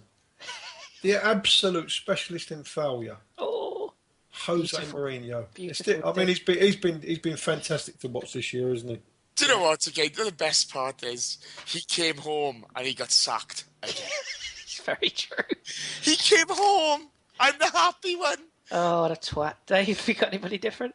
I can't believe nobody has mentioned Diego Costa. I have, Dave. I'm with you. I'm having 100%. the deciding vote Yep. on this. He wins. Yep. Yeah. 2 votes. Yeah, Absolute 100%. brat. What a cretin. He had a fight with Oscar in training today, by the way. That's To be breaking news. fair, he is somebody who you kind of hope breaks both his ankles. You do. In a horrific accident with himself, so nobody else can be. I'd take care of that for him, happily. Because do you know what he is? He's the biggest shithouse, isn't he? Exactly. He's the guy who will throw the slide punch, but he goes down like a... Yeah. No, I'm not Here, here. Are you changing your vote then from not applicable to Costa then, Jace? Yeah, 3 votes. yeah, I'm going with Dave and Chris on this. I mean, I'm going to change mine to Costa Oh. as well, if that cements it even more. What Do you want to full house it, Danny, or No. do you want to go somewhere I've got to different? be honest here. Jeff went for Jose. Oh, yes. Fair point. I'd buy Diego Costa a ticket for the Titanic. I'm going to go Where it is now. RVP because he shit the bed and shit his pants at Man United and refused to play. I mean, refused to do anything because he's shit. And then he's gone to Fenerbahce, and now what's he doing there? Sitting on the bench, sucking his thumb, looking for a move already. But So he's there you go. so He's a irrelevant now, isn't he? yeah, He's a minge. Whatever, Danny, he's unhappy and Exactly. he's wallowing in his own self-pity. And how does the little boy inside him feel, Jace? He feels like he's been touched by Jimmy Savile. Oh, now then. The little boy inside him has drowned from Rob Died. Van Persie's tears. Diego Costa, I think, wins that. So I've saved the he best does, for last. agree. I've saved the best for last. This is the Jason Davies Welsh Justice Award, and this goes to the biggest cretin or vile creature of the year. So this is completely open to anyone in football that you absolutely hate. It'd be unfair of me not to start with Jace. Piers Morgan and Jose Mourinho need I strengthen us. They're bottom-feeding cunts. Look, you need to really express yourself, Jace, because I'm not sure what you're saying. I've got to be honest with you, okay? You know, they're a cancer within football, they are, okay, and within society. And the sooner they're eradicated from the face of the planet, the better the world will be. Fair enough, I Dave. think we just about get the gist of that. Yeah. Dave. Oh, has he got issues? I can take it over until Go on, Dave's Kim. ready. Yeah. I've got 2 again. My first one being Jose Mourinho for obvious reasons. Just simply, I'm going to put lol. And secondly, Is it a Jose Morgan combo? Is it just Jose on his own? No. I haven't included Morgan on this one because it's the obvious choice. I've gone for something a little left field, and I'm going Mickey Hazard.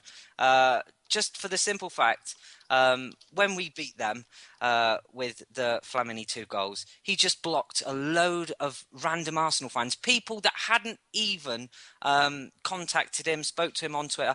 Me personally, right, from my own account, he blocked me. I've never ever tweeted about him, used his Who are name. you talking about? Mickey Hazard. Oh, he's a taxi driving muppet. Yep. Who's he And I support gave this him week? some Is it abuse Spurs or off the Chelsea? podcast account. He's Spurs, isn't he? Oh, it depends on who's doing best, isn't it? He's much like Paul Merson. But the bloke just supports is an Chelsea when he can be absolute bothered. wank hammer. I've just done OG very proud. Oh, beautiful. So either one of them 2 gets my award. Not concerned which. The cunt levels are very similar. Okay, Jeff. Oh, I've got to give it to that idiot. That idiot that passes himself off as a top physio. Would you call him it? Raymond Verheyen? Oh, yes. Bollock Good brain, shout. whatever his name is, because he I don't know what he's on about all the time. You know, he's such an expert. He never goes to these training grounds. He's had to go at all kinds of teams up and down the leagues over the course of the time, and he's like a bad smell. He's an idiot. Get rid of him. It's a great shout, Dave. Who was that one? It was Raymond Verheyen. Oh, Jesus, how do you spell that? Raymond. Just say it as it Just sounds. Ray V. Yeah, Ray V, that'll do. Raymond V. Heinen. There you go. That pissed him off. I spelled his name wrong. Fuck him. God, Dave. One word, Mourinho. Are you going to go for a Morgan Jose double, or are you just going Mourinho on his own? Yeah, just Mourinho on his Just own. Mourinho, I think, yeah. Danny, you can have, then I'll give you mine. Because otherwise we're going to have yet another draw, and I think I'm going to go for the Morgan Jose double. double trouble. As it's Jason's award, I have to agree with him, and they are both mongs. Fair enough. That's it. So their award Hold on, is... Chris hasn't done his. No, just a quick one. Jose gets a special mention, so that can back up that award. But I did want to go with Pat Nevin. The guy is so far up Jose Mourinho and Chelsea's arse, you cannot see any light coming in. I mean, he is a bottom-feeding twat. Everything. 5 Live do some brilliant shows. Whenever he's on, it ruins them. The guy is just so stuck up and retarded in his views, it cannot stick him. So, yeah, Pat Nevin gets a special shout from me, but other than that, I think Jose gets it. But he played for Chelsea when they got relegated, didn't he? So he knows everything. He honestly listened to some of those shows where he had a massive row with Kris Sutton and another journalist a few weeks ago, and it was car crash radio as he squirmed and tried to defend Mourinho, and he was convinced he wouldn't get sacked and he would definitely be there for the long term. And oh god, a lot of people say these things so that if they do stay in power at the club, that they still get a little bit of favouritism. Oh, I think he thought he knew better, and he was proven to be completely wrong. I think that at Chelsea, he left Chelsea the year that they got relegated. He didn't even stick with Kris. He was there from 83 to 88, and I'm sure Chelsea got relegated in 87, 88. There you go. So Pat Nevin. So he's just shown his loyalty to the club by 87, 88. Oh, funny enough, that season is not filled in on the Chelsea history. Wonder why that is. We've got every other season apart from 86, 87 and 87, 88. You utter turds. I suppose we should always give any mention to any other journalists that produce bottom-feeding scum each year. There's plenty of those. It'd be too long to mention the whole list, but special shout to them. But there you go.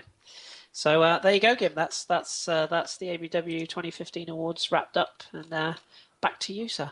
Fantastic. So, which I'm going to bat it straight across to Danny. Danny, how long have we been recording for? We're trying to keep these to an hour and a half.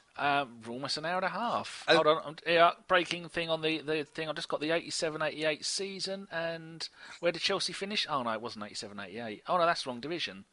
Liverpool Chelsea got relegated, so Pat Nevin, Mr. Chelsea, left the club the moment they got relegated. Because they lost in the playoffs, didn't they? 4 went down that season. So there you go, that's the love he has for the club. Oh, you relegated? I'm off. Bye-bye. Rats right. sinking ship. Prick. So, that's it. We've got some Twitter questions. Danny, we'll try to keep this as brief as possible. If you can pick the best 3 out of all of them. I do apologise to everyone that sent in questions this week, but we are running a bit tight for time. So, if I ask each of you one question each, unless you really want to butt in on it. Right, Dave Griffin says, fans complain about squad depth, but they don't want to rotate for the FA Cup. And then he had a question mark. So, Mr. Davis is your first on my list. What do you think? I really don't care. I'll answer it for him and get me out the way. Yeah. I think it's important the way he does manage the squad, because if he goes and plays a similar type squad to what he set up against Sheffield United, then I can see the obvious happening. There are ways of doing it, but you've got to be very careful. No one's saying don't include a youngster or two, but don't put out a side that isn't capable of winning the game. I think you can still play players that are in the first team and keep a nice balance. So yeah, I want to see a stronger team as possible. I want to see us win the FA Cup again. So we've got to do what it takes to get past Sunderland. Jolly good. Right, the next one, as Chris knows this person, Janhizib Shaheen. Gary to his mates. I'll give this one to Chris. Chupa Chupa Apcom has 4 goals in 27 games for Hull. Is anyone else worried about the lad? Misses a fair few per game as well. I'm not worried because, in my humble opinion, he will be another Afobe who will probably be sold. And it will probably be the best thing for his career because I don't personally think he's got enough to play for Arsenal. And the fact that we kept Alex Iwobi, who was a year behind him in his development, over him, for me, says a lot. So, no, not worried because I think he'll be sold. Okay, this next one I'm going to give to Geoff because it's relevant and everyone knows he hates answering questions about transfers. From Brian at Gunner Faithful, and then there's a follow-up comment as well. Brian says, any truth in the Aubameyang Pierre rumour? If not, are we looking for attackers? And then Andre has put, question to Geoff, how long before they announce Aubameyang? It's definitely interested in Aubameyang. He is a player that obviously would interest Arsene Wenger. There's a shortage of top-class strikers out there. He's now put himself in the frame to be a top-class striker.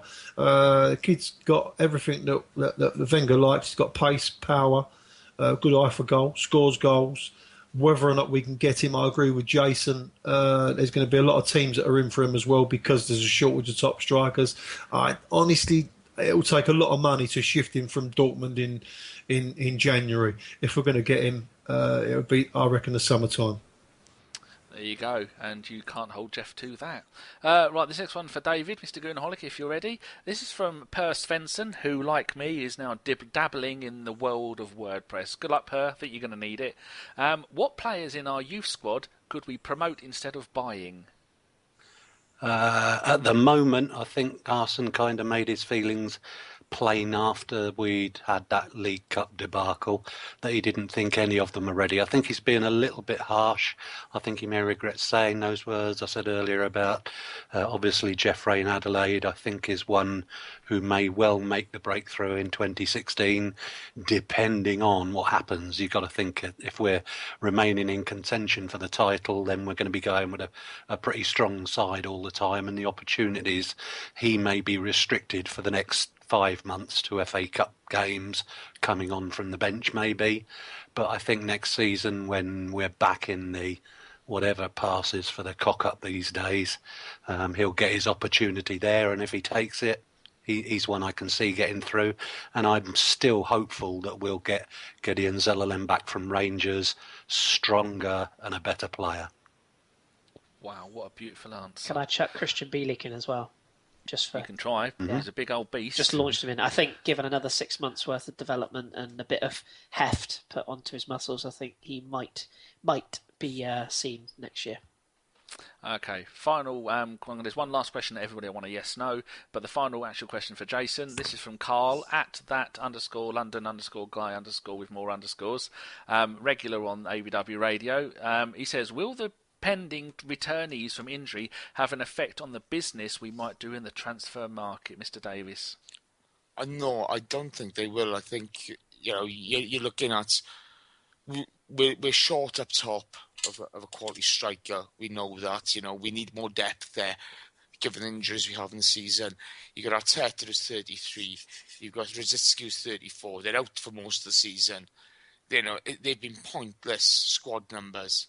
They've taken up too much space on the wage bill and in the squad. They've got to go. Flamini, as much as I love Flamini, he's not going to last after this season. We know where we need to strengthen. Do we need a centre-half to come in to replace Mertesacker? Because he's getting on now as well. These are the areas I think that he's going to have to look at. And we've got time with Cech now in goal. We can develop Martinez or whoever in that area. So I think the obvious places to strengthen are to get rid of our OAPs. They've added nothing to the season whatsoever. In fact, re-signing them last season was a massive mistake. Those are the areas we need to strengthen. The players coming back from injury, well, hopefully we can keep Wilshere fit. Hopefully Welbeck stays fit, because Welbeck is a decent player for that squad. Make no mistake about it. He'll come in and he'll do a job in certain areas, but a top-class striker, defensive midfield, and replace those boys. Jolly good. We all saw what Welbeck did against Man United, how good he could be, and he's a massive hole in our squad.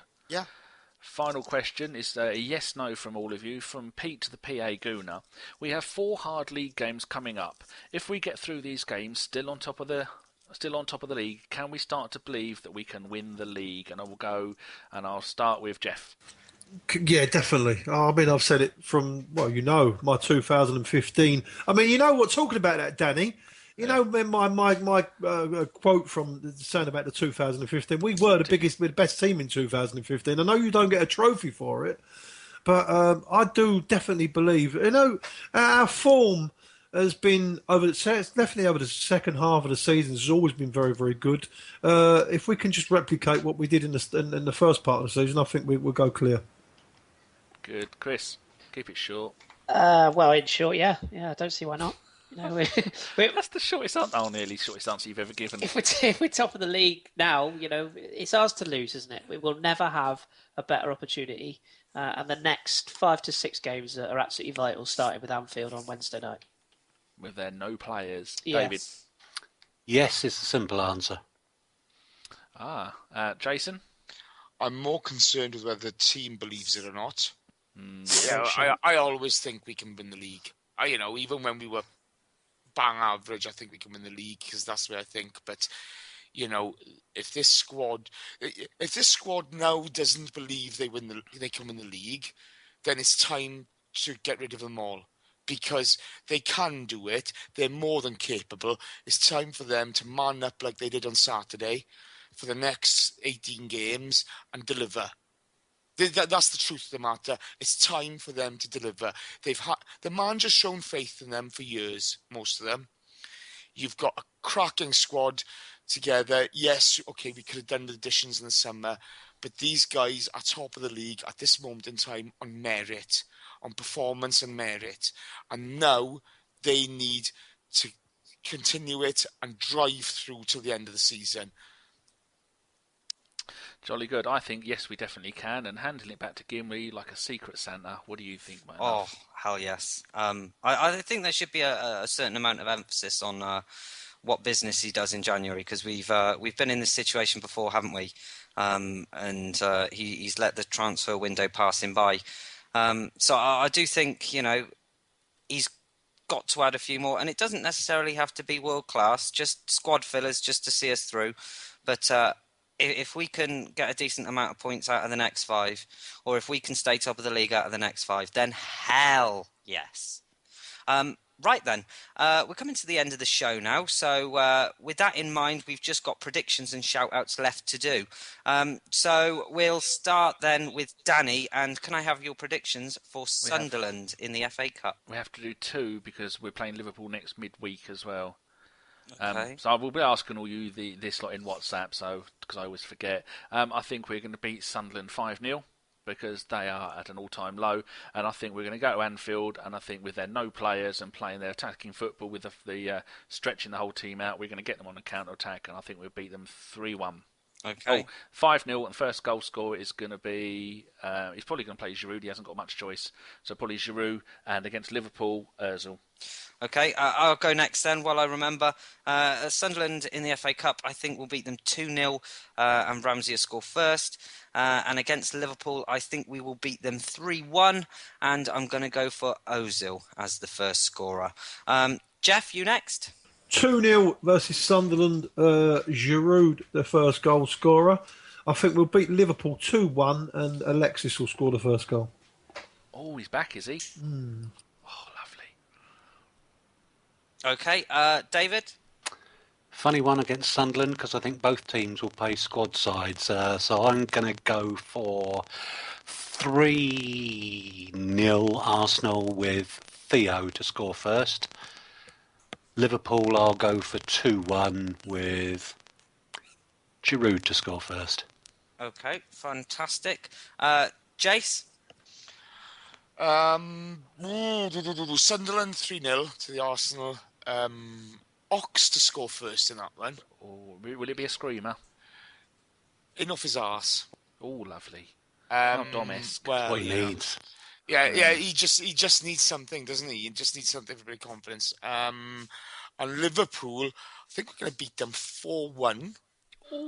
Rambo to score first. Okay, fantastic. And Kris, if you'd like to finish us off. Yeah, sure. 2-1 at home to Sunderland on Saturday. I'll also go for Theo first scorer. And sorry to shit in the bed, but I think it'll be a 1-1 draw at Anfield. I think we'll come from behind. So I'll say, as much as it pains me, probably Benteke score first.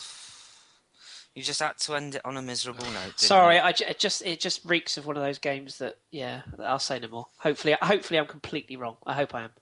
And Right, we'll move on to shout-outs next. I'll do mine first because mine's quite simple, really. I just wanted to thank everyone that supported the podcast in 2015, everyone that's listened, retweeted, left comments. And please do leave comments if you're listening on YouTube, because we do love to read them, even if they're funny, even if you're just saying Danny's a hairy ass. I mean, we all like that. We do. I personally write on there myself, something sexual about myself. So, join the party. It's quite fun. And also, we have had someone on the radio show called Gunanelli, always interacting with us, and then we thought it was a bloke, and it turns out it was a woman, and then I found out who it is. It's Chanel Diane, who always is the most frequent commenter on our SoundCloud and our YouTube channel. They are one and the same person. So, yeah, go and say hello to her, because she does every single time. She has something interesting to say. And we do like the comments, so... we do. Yeah, so leave some funny comments. We like them. Right, Danny, if you'd like to carry us on then. What are we doing now? Shout-outs. The one and only time in the entire history of this podcast is going to go to a Spurs fan. Unfortunately, my daughter's grandmother passed away just before Christmas, Susan, and she was a dirty Spurs fan, and I used to give her grief the whole time about it. The one and only time they ever beat us, they went and got newspaper clippings and stuck them all over my garden and on my tree where I couldn't reach them to take them down, and she was always a bit of a cheeky monkey, and sad that she's gone. Okay. And for this, I'm never going to say one again about anything nice about a Spurs fan ever again, but we do miss her. Between you and Chris, I'm going off to hang myself now. Geoff? Yeah, my shout out this week goes to a great lad, J Baseball 44. I had the pleasure of spending the Bournemouth game with him. I got him some box seats, and we all went in the box together. Myself, my daughter, Joe, and his good lady Alex. He's an American gooner.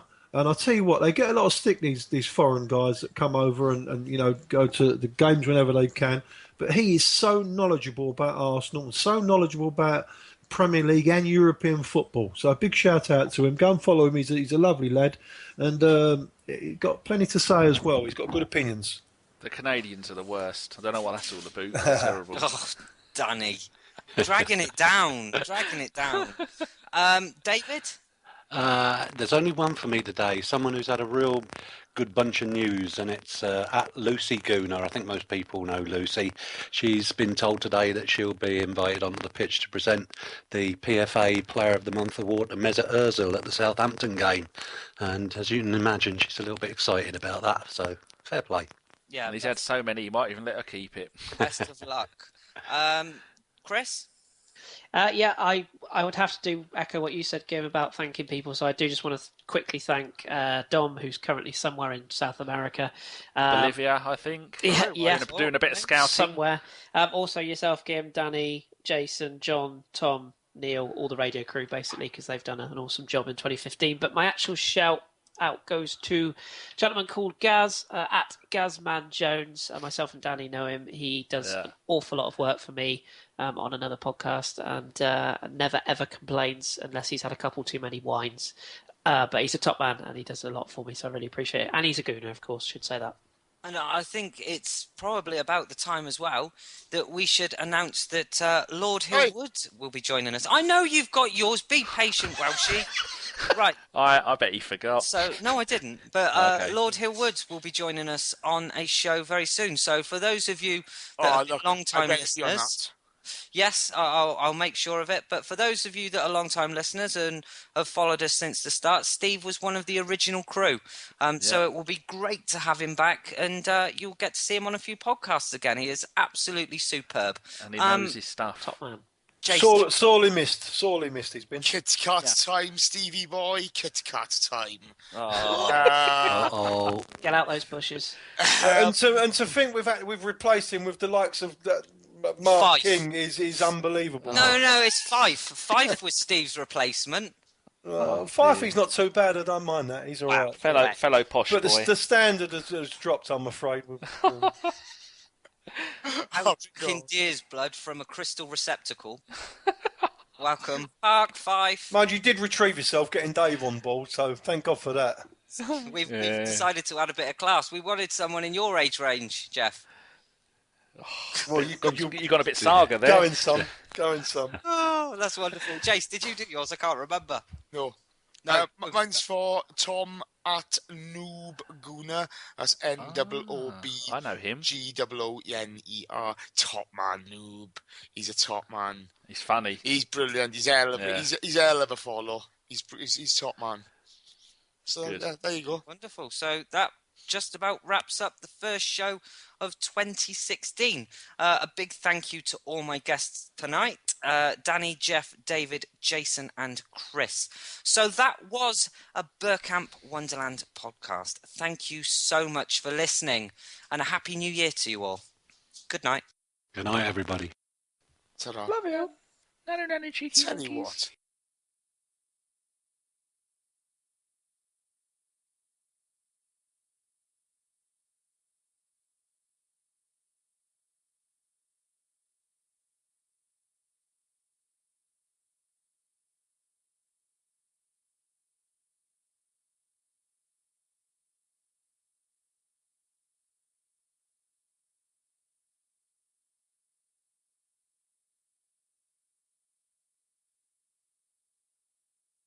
Hear you, but you can't hear me. I mean, why can't we hear Geoff?